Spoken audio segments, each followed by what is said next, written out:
안녕하세요. 저는 30대 중후반 남자입니다. 저는 지금이야 사고 싶은 거 다 살 수 있는 재력과 괜찮은 외모를 가지고 있습니다만, 실은 몇 년 전까지만 해도 저는 정말 볼 것 없는 사람이었습니다.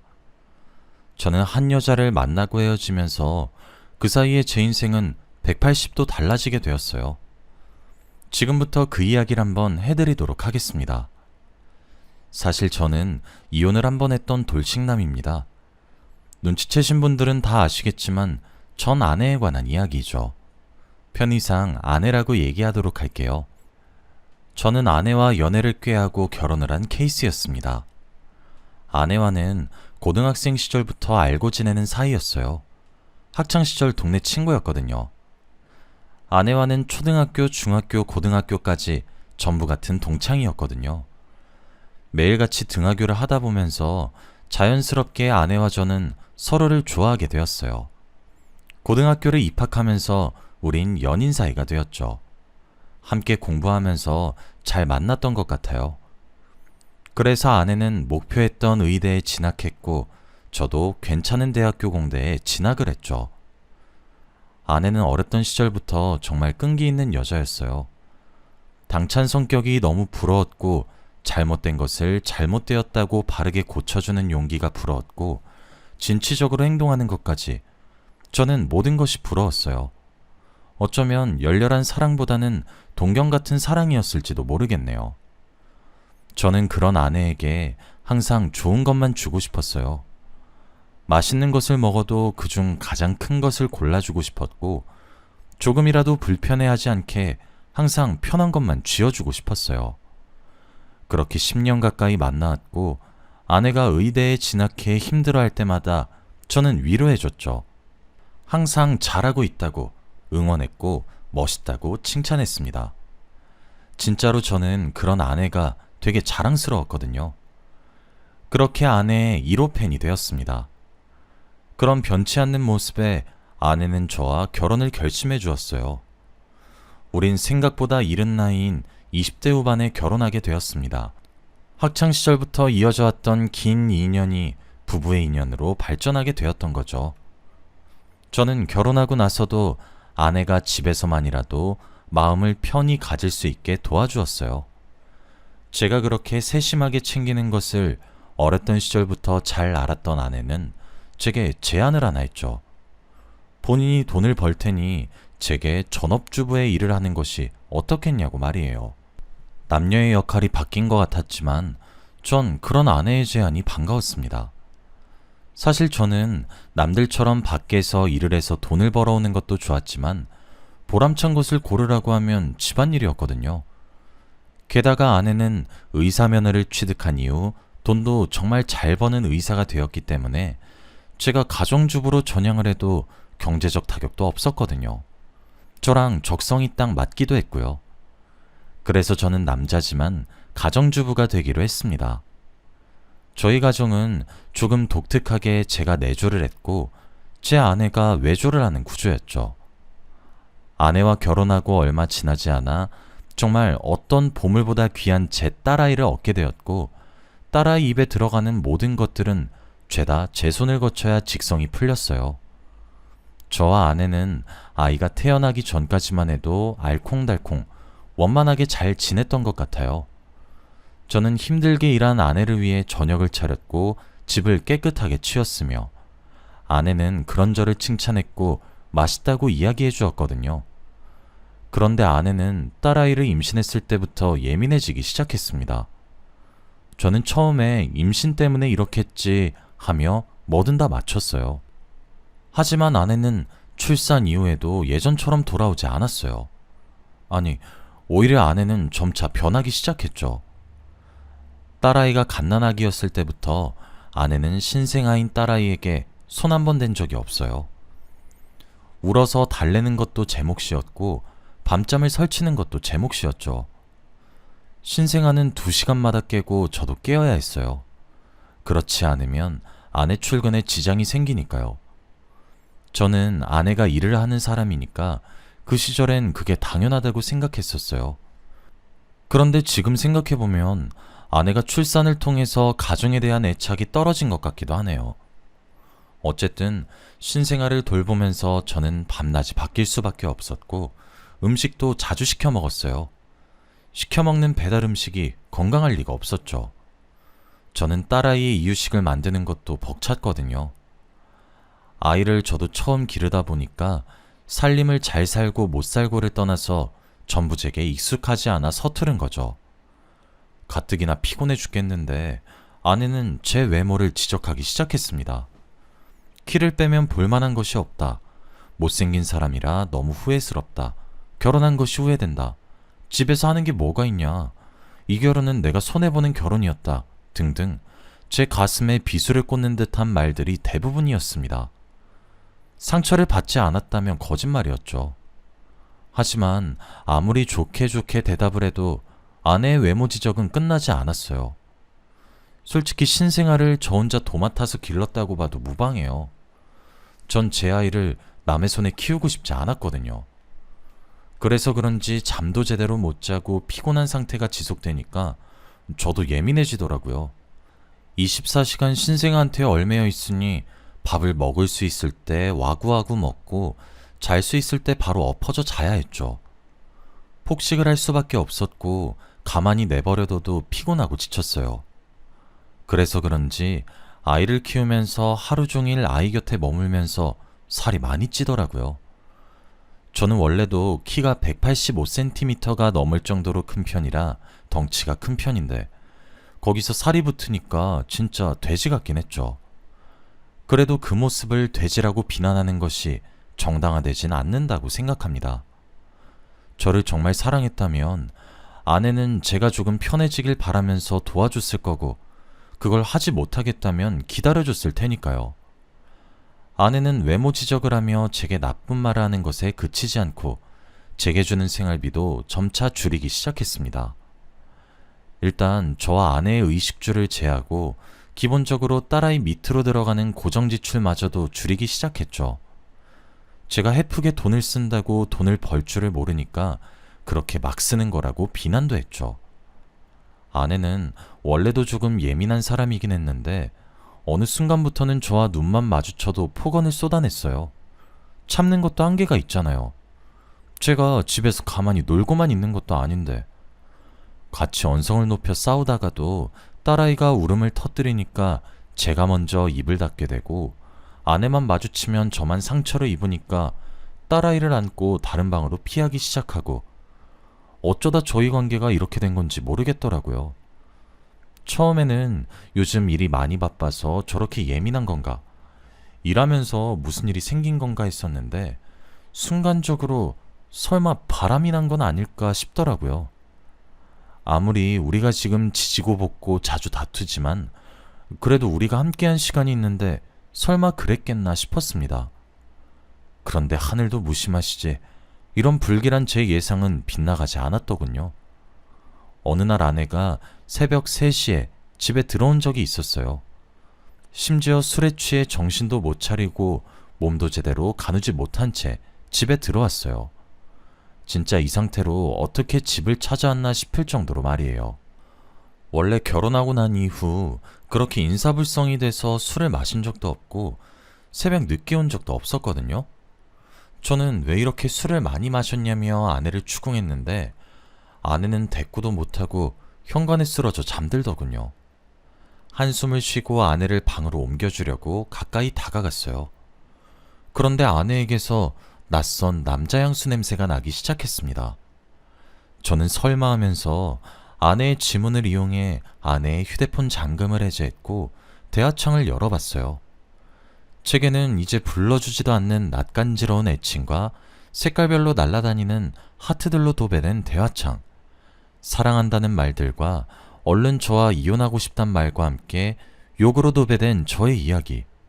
아내는 외도를 저지르는 중이었습니다. 그런데 거기서 제 충격은 끝나지 않았어요.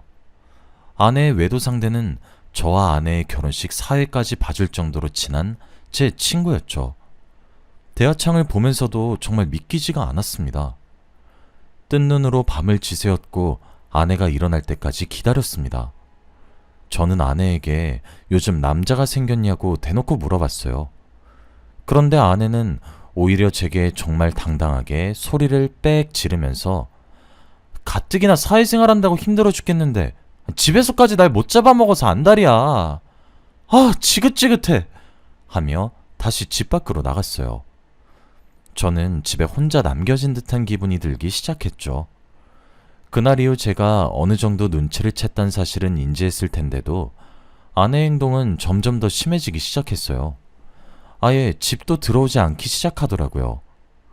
제가 전화를 해도 받기는커녕 전화를 꺼버리기 일쑤였고 어쩌다 들어오는 것도 갈아입을 옷만 챙겨나가는 수준이었죠. 전 그래도 가정을 지키고 있었습니다. 저도 지긋지긋한 집구석 나가버리고 싶었는데 제겐 아직 어린 딸이 있었어요. 방긋 웃는 얼굴을 보고 있으니 저마저 집을 버릴 순 없겠더군요. 다시 돌아오겠지 하면서 아내를 기다렸어요. 하지만 아내는 어느 순간 제게 줄여서 주던 생활비조차 다 끊어버렸어요. 제가 경제적 활동이 없어 경제권이 없다 보니 아내가 생활비를 주지 않으니까 정말 곤란해지더군요. 적금을 하나 깨서 그걸로 아끼면서 지내고 있었어요. 아내가 돌아온다는 보장도 없고 기약 없이 기다리고만 있을 수 없다는 생각에 일을 해야 되겠다고 생각했죠. 집에서 부업으로 할 만한 일을 알아본다고 아내의 노트북을 열었어요. 아내는 의사가 될 정도의 똑똑하고 비상한 머리를 가지고 있었지만 치밀한 사람은 아니었나 보더군요. 노트북은 아내의 메신저가 접속된 채로 있었고 저는 아내의 메신저를 전부 훑어볼 수 있었어요. 본의 아니게 말이에요. 휴대폰이 아니라서 그런지 과거에 주고받은 것들도 아주 선명히 기록되어 있더군요. 아내는 사회를 봐준 제 친구뿐만 아니라 함께 일하는 동료 의사, 그리고 내원한 환자 등등 셀 수 없이 많은 사람들과 함께 불륜을 저지르고 있었습니다. 저는 정말 온몸이 떨릴 정도의 커다란 분노를 그때 처음 느낀 것 같아요. 냉정을 찾으려고 했습니다. 당장 화를 내려고 전화번호를 누르다가도 멈칫하게 되더군요. 저는 지금 경제권도 제대로 갖추지 않은 상태이고 거울에 비친 제 모습이 볼품 없었죠. 제가 못났다는 자격지심이 생겨버려서인지 화를 낼 힘조차 다 빠지더군요. 당장 따지지는 못할 것 같다는 생각이 들었어요. 저는 일단 덮고 넘어가기로 했고 모든 대화 내용을 백업해서 제 메일로 보내서 백업을 했습니다. 2번, 3번 백업을 했죠. 저는 백업을 하면서도 한두 번이어도 용서를 할까 말까인데 너무나도 잦은 아내의 불륜에 큰 충격을 받았고 복수를 다짐했습니다. 저는 먼저 경제권을 가져야겠다고 생각했어요. 아내와 성공적으로 이혼을 하고 난 이후 제가 딸아이의 양육권을 가지기 위해서는 경제권이 있어야 하겠더라고요. 그렇게 문득 딸아이의 얼굴을 쳐다봤어요. 사실 제 딸은 정말 제 딸이라서 하는 말이 아니라 무척 이뻐요. 아기 시절부터 완성형 미모라고 입소문도 나 있었고 모델 제의가 들어와서 여러 차례 했었거든요. 연예인처럼 아직 어린데도 카메라 앞에서 포즈도 잡고 그러는 것이 얼마나 앙증맞은지 모릅니다. 그때 제 머릿속이 순간 번뜩이면서 좋은 아이디어가 떠올랐죠. 우리 딸아이가 모델 같으니까 어린이 쇼핑몰을 해보자고요. SNS에 가입했고 계정을 만들어 옷을 팔기 시작했습니다. 그런데 이 사업이 정말 초대박이 나버렸어요. 결국 정식적으로 홈페이지까지 만들어서 주문을 받기 시작했고 직원도 고용해야 했어요. 완전 소규모였는데 점점 덩치가 커지기 시작한 거죠. 저는 그렇게 번 돈을 제게 투자하기 시작했어요. 딸아이도 유치원에 맡기기 시작했고 죄송하지만 저희 부모님 손을 빌리기도 했어요. 그도 안 되면 베이비시터를 고용하기도 했고요. 저는 매일같이 운동을 하기 시작했습니다. 매일 제한된 칼로리를 지킨 음식만 먹기 시작했어요. 솔직히 정말 이러다 죽겠구나 싶을 정도로 너무 힘들었습니다. 그런데 그럴 때마다 수많은 사람들과 외도 중인 아내의 얼굴과 특히 그런 제 아내와 외도 중이었던 친구를 떠올렸어요. 그러니 포기할까 싶다가도 이를 악물고 운동을 계속 하게 되더군요. 그 사이에 아내가 집에 들어올 때마다 틈틈이 아내의 불륜 증거를 수집해서 백업했죠. 그럴 때마다 운동 의지가 온천수 마냥 샘솟았습니다. 게다가 전 다이어트만 한 것도 아니었습니다. 눈이랑 코를 조금 성형하기도 했어요. 그렇게 1년 정도가 지나니까 저는 55kg 정도를 감량했더군요. 쌀 3포대 가까이 뺀 거죠. 185cm에 85kg 정도가 되었어요. 운동으로 건강하게 빼기도 해서 그런지 제 몸은 제가 봐도 훌륭할 정도였습니다. 게다가 최고의 성형은 다이어트라고 하잖아요. 저는 살을 뺀 것으로도 모자라서 진짜 눈이랑 코도 살짝 손대기까지 하니까 인상도 완전 달라졌죠. 제 인생도 완전히 바뀌기 시작하더군요. 잘생겨지기도 하니까 어딜 가나 호의를 받기 시작했고 저를 쳐다보는 눈빛도 달라지더군요. 최고의 변화는 뭐였는지 아시나요? 처음에는 돼지 같다고 냄새난다고 저를 비난했던 제 아내가 갑자기 가정에 충실해지기 시작했단 거였어요. 매일같이 외박을 밥 먹듯이 하던 아내는 집으로 와서 잠을 자기 시작했고 저와 오붓한 시간을 가지려고 노력했죠. 갑자기 저희 딸아이와 놀기 시작한다던가 그러면서요. 노력하려고 변화된 아내의 모습에 마음이 풀릴 것 같기도 했어요. 어쨌든 표면적으로 다시 돌아온 아내로 인해 제 가정은 화목해졌으니까요. 하지만 제가 받았던 상처가 정말 컸던 탓인지 저의 변화된 외적인 부분 때문에 옛날처럼 변한 아내의 모습이 외도를 저지른 아내의 모습과 겹쳐지면서 이전처럼 아내를 사랑하게 되진 않더라고요. 오히려 아내가 다가오면 다가올수록 저는 피하기 시작했어요. 그러다가도 저 하나만 참으면 우리 가족은 문제가 없으니까 참고 살까 싶었습니다. 그렇게 마음을 굳혀가던 어느 날이었어요. 늦은 새벽에 저와 함께 잠들었던 아내가 슬며시 일어나 화장실로 가더니 누군가와 몰래 통화를 하더군요. 아내는 가정에 충실하겠다고 제게 이야기했고 노력하겠다고 약속했으면서도 남자 관계를 정리하지 않았더군요. 저는 아내를 몰래 따라가 통화를 엿들고 있었어요. 자기야, 나도 자기 얼마나 보고 싶은지 몰라. 달콤한 애칭으로 사랑스럽게 말을 하는 아내의 모습에 어이가 없었던 저는 문을 벌컥 열었어요. 그리고 아내의 휴대폰을 빼앗아 화면을 확인했죠. 전화번호가 익숙하더군요. 아내는 제 결혼식 사회를 봐줄 만큼 친한 친구와 외도를 저지른 것도 모자라 이번에는 제 여동생의 남편, 즉 제 처남과 외도를 저지르고 있더군요. 친구로도 모자라 제 여동생까지 건드리는 아내의 모습에 일말의 기대도 저버리게 되었고 저도 그제서야 아무런 미련 없이 이혼을 결심했습니다. 저는 그동안 아내가 스스로 변할 수 있는 기회를 많이 주었다고 생각했죠. 저는 이혼하자는 말을 하고 딸아이를 데리고 그 집을 나왔습니다. 제가 이제까지 아내와 헤어지고 싶었던 순간이 정말 없었던 건 아니었어요. 어떻게 없었겠습니까? 제 믿음을 저버리는 그런 여자에게 복수하고 싶었고 헤어지고 싶었어요. 아예 맞바람을 피워서 제가 겪었던 것들을 그대로 겪게 할까 싶기도 했고요. 그런데 제겐 딸이 있잖아요. 남편이기 이전에 아빠였죠.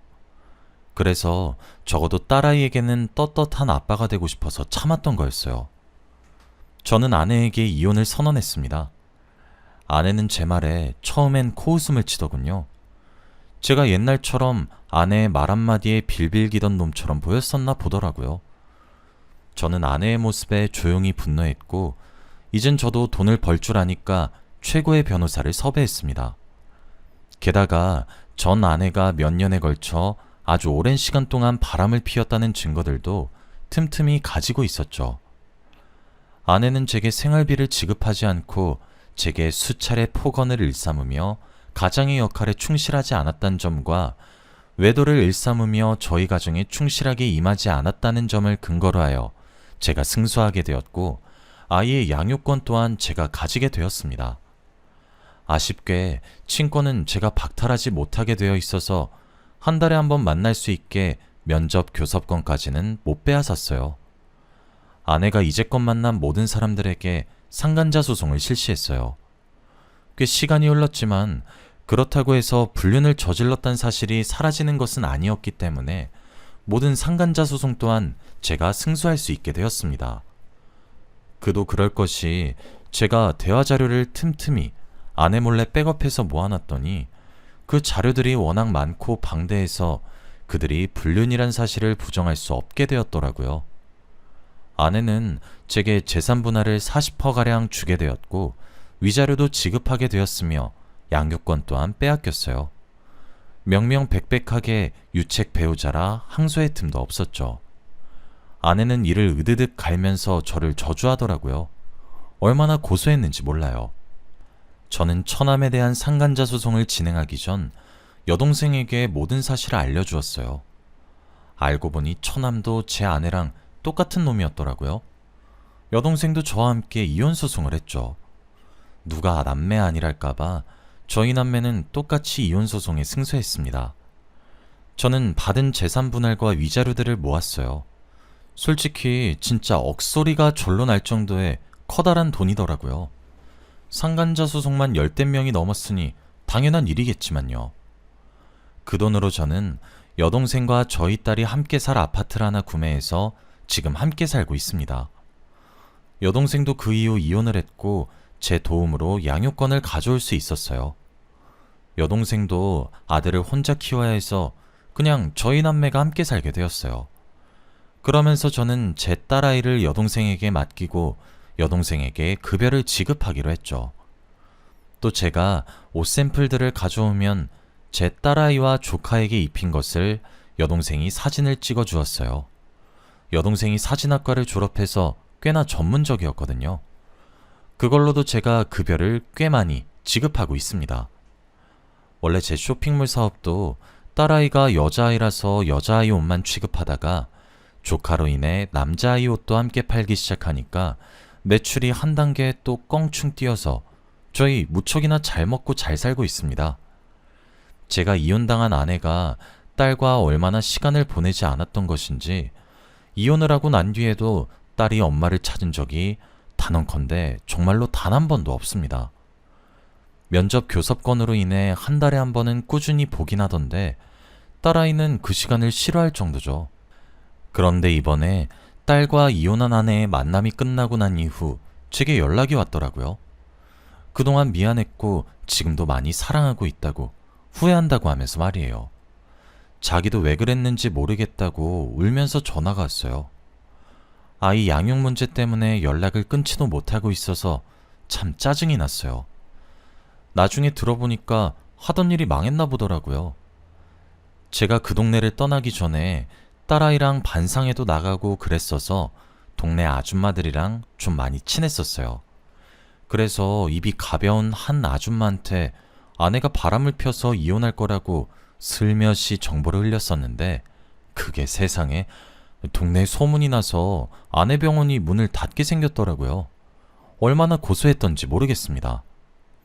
어쨌든 저는 그렇게 후회하는 아내에게 말했습니다. 나 이제 어딜 가도 유부남으로 보이지도 않는지 대시도 많이 들어와. 너보다 돈도 많고 착하고 예쁜 여자도 만나고 있고 우리 딸도 무척 귀엽대. 얼마나 천사 같은지 몰라. 난 너 같은 쓰레기랑 합칠 생각 추워도 없어. 라고 말을 했더니 아내가 제게 야 하면서 소리를 지르더라고요. 저는 쿡쿡 비웃으며 전화를 뚝 끊었죠. 제 가슴에 비수만 꽂던 아내가 드디어 제 심정을 조금이나마 이해하게 된 걸까요? 씩씩거리며 분을 못 이기는 아내 모습에 복수를 한 것 같아 후련하네요. 저는 앞으로 잘 살아갈 것입니다. 제 이야기는 여기서 끝입니다. 여러분들이 저희 부녀 많이 응원해 주셨으면 좋겠어요. 긴 이야기 들어주셔서 감사합니다. 행복하세요.